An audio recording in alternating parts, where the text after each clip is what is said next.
ধার্মিক পরহেজগার আল্লাহভীরু অর্থাৎ ভালো ইসলামিক জ্ঞান সম্পন্ন মেয়ে জীবন সঙ্গিনী হিসাবে পেতে চাইলে কি করা উচিত? ইসলামে নারীদের সাক্ষী পুরুষদের সাক্ষীর চেয়ে দুর্বল কেন? অর্থাৎ দুজন মহিলার সাক্ষী একজন পুরুষের সাক্ষী সমপর্যায়ের, বিষয়টি বুঝিয়ে বললে ভালো হতো। দেখুন, ইসলামে সাক্ষ্য দেওয়ার ক্ষেত্রে একজন পুরুষের সাক্ষ্য দুজন নারীর সাক্ষ্য সমান। এখন বাহ্যিকভাবে মনে হতে পারে যে এখানে নারীকে একটু কম দেওয়া হলো কিনা। তো এটার মূল উত্তরে প্রবেশের আগে আমি যেটা বলতে চাই তা হলো, আল্লাহ রাব্বুল আলামিন আমাদেরকে যে বিধিবিধান দিয়েছেন তার সবগুলো যথোপযুক্ত। আল্লাহর বিধানের কোনোটার উপযুক্ততা যথার্থতা যদি আমার বুঝে না আসে তাহলে বুঝতে হবে এটা আমার সীমাবদ্ধতা। এটা আমার সীমাবদ্ধতা।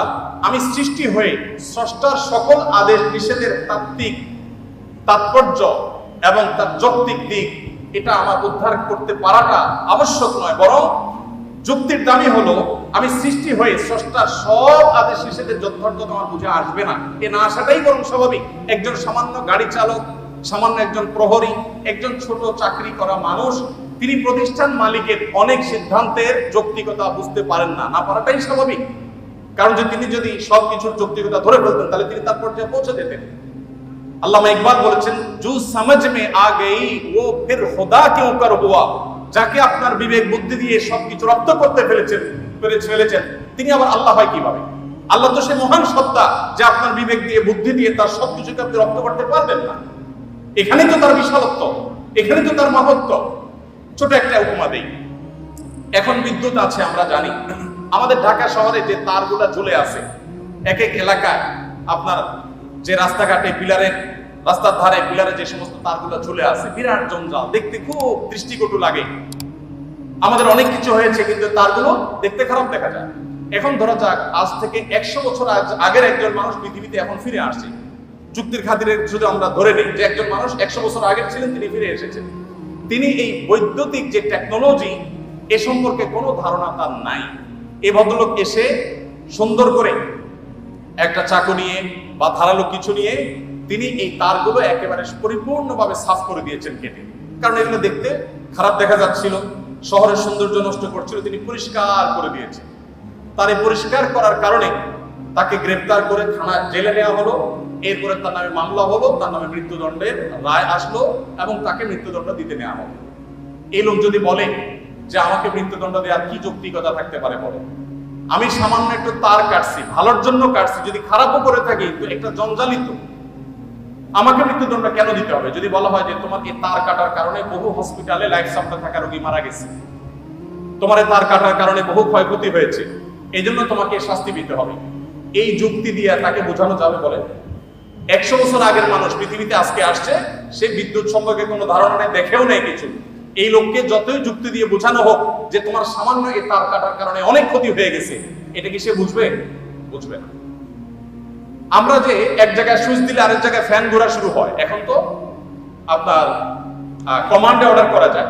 এই যে ওয়ালে সুইচ দিলে ফ্যান জ্বলে, ফ্যান ঘুরে, আবার সুইচ বন্ধ করলে ফ্যান থেমে যায়, এই টেকনোলজি যিনি জানেন না, এরকম 200 বছর আগে, 150 বছর আগে, 100 বছর আগের মানুষ যদি পৃথিবীতে আজকে এসে তাকে যদি বোঝানো হয় যে এটা টিপ দিলে এটা ঘুরবে, সে বলবে ইয়ার কি ভালো না, এটা কিভাবে সম্ভব? তো মানুষের টেকনোলজি সম্পর্কে ধারণা না থাকলে তার কাছে সেটা অযৌক্তিক মনে হয়, ইলজিক্যাল মনে হয়। তো যিনি টেকনোলজির সৃষ্টিকর্তা, আল্লাহর টেকনোলজি সম্পর্কে আপনার যে আইডিয়া না থাকে, আপনি প্রশ্ন করবেন ভাই এটা কিভাবে সম্ভব? আমরা একবার সুবহানাল্লাহ বললে এতগুলো গাছ হয়ে যায়, জান্নাতে এটা এটা হয়ে যায়, এগুলো শুনে আমাদের মনে প্রশ্ন জাগতে পারে কিভাবে সম্ভব? মুখ দিয়ে সুবহানাল্লাহ বলবো আর ওখানে গাছ হয়ে যাবে, কেমনে সম্ভব? এখন আপনারা ভয়েস কমান্ড সম্পর্কে জানেন। ভয়েস কমান্ড এমন ভাবে সেট করা সম্ভব যে এখান থেকে আপনি ভয়েস কমান্ড দিবেন, আরেক জায়গায় কাজ শুরু হয়ে যাবে। সম্ভব না? সম্ভব না। তো মানুষের টেকনোলজি যদি এই হয় তাহলে আল্লাহর টেকনোলজি কি না হতে পারে? তো এই জন্য ভাইকে আমি প্রশ্ন উত্তর প্রথমে বলতে চাই, আমি হয়তো একটা যুক্তি আপনাকে দিতে পারবো। সবচেয়ে বড় যুক্তি হলো আল্লাহ রাব্বুল আলামিন নির্দেশ করেছেন মেয়েদের 2 জনের সাক্ষ্য পুরুষদের 1 জনের সাক্ষ্যের সমান। এর পেছনে যুক্তিকতা কি, তাৎপর্য কি, যথার্থতা কি, আমার বুঝে আসুক আর না আসুক এটাই সত্য, এটাই বাস্তবতা, এর নামে ঈমান। আর যদি বলেন যে আমার বুঝে আসলে আমি মানবো, না বুঝে আসলে মানবো না, তাহলে তো আল্লাহর প্রতি ঈমান আনলেন না, আপনার বুঝের প্রতি ঈমান আনলেন। যাই হোক, এখানে সাক্ষ্যের একটা ব্যাপার হলো যে সাধারণত সাক্ষ্য দেওয়ার যে বিষয়গুলো ঘটে এগুলো পুরুষরাই সাধারণত দেখে, মেয়েদের দেখার পসিবিলিটি কম থাকে। তারা থাকেন পর্দায়, তারা থাকেন বাসা বাড়িতে, তারা থাকেন নিজস্ব আঙিনা নিজস্ব আলোয়। পুরুষদের সাক্ষ্য দেওয়ার সম্ভাবনা এবং তাদের সাক্ষ্য দেওয়ার সুযোগ অনেক বেশি থাকে, নারীদের জন্য সেটা অনেক কঠিন থাকে। তারা থাকেন পর্দার মধ্যে, তাদের পর্দার মধ্যে থেকে সাক্ষ্য দেওয়ার জন্য সংশ্লিষ্ট বিষয় দেখা প্রত্যক্ষ করা তুলনামূলকভাবে একটু কঠিন এবং সম্ভাবনা অনেক কম।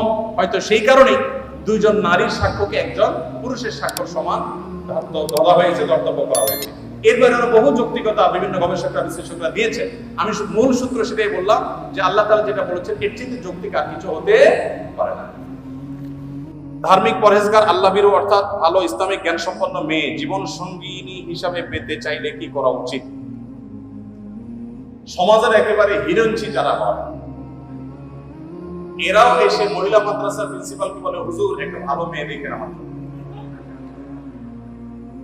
এখন সময়টা এরকম হয়ে গেছে, সবাই বিয়ের জন্য একটা করে রাবেয়া বসরি খোঁজে, মানে একটা ভালো মেয়ে খোঁজে, কিন্তু নিজে ভালো হওয়ার কোনো মুরদ নাই।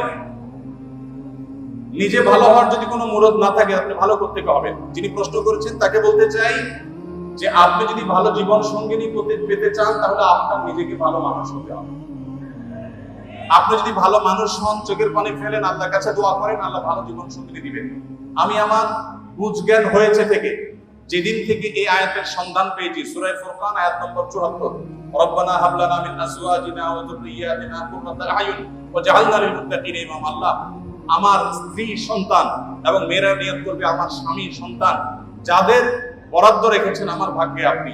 আল্লাহ তারা যেন এমন হয় যে তাদেরকে দেখলে আমার নয়ন জড়িয়ে যাবে, অন্তর শীতল হয়ে যাবে, চক্ষু শীতল হয়ে যাবে, এবং আমরা পুরো পরিবারের সব সদস্যরা যেন মুত্তাকিদের ইমাম হতে পারি।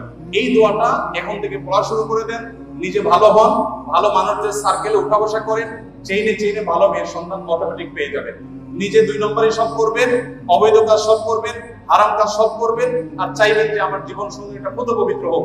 এটা কঠিন, তবে আবার এর মানে এই নয় যে আপনি খারাপ হলে আপনার স্ত্রীও খারাপ হবে, এটা বাধ্যতামূলক নয়। অনেকে নিজে খারাপ দেখে মনে করে তাহলে আমার ভাগ্যে যেটা আসছে এটা বোধ হয় ওই গ্রুপেরই হবে, এরকমটি মনে করার কোনো কারণ নাই। কারণ আল্লাহ তাআলা অনেক সময় ব্যতিক্রমটাও ঘটান, অনেক সময় আল্লাহ তাআলা বিপরীতটাও দান করেন।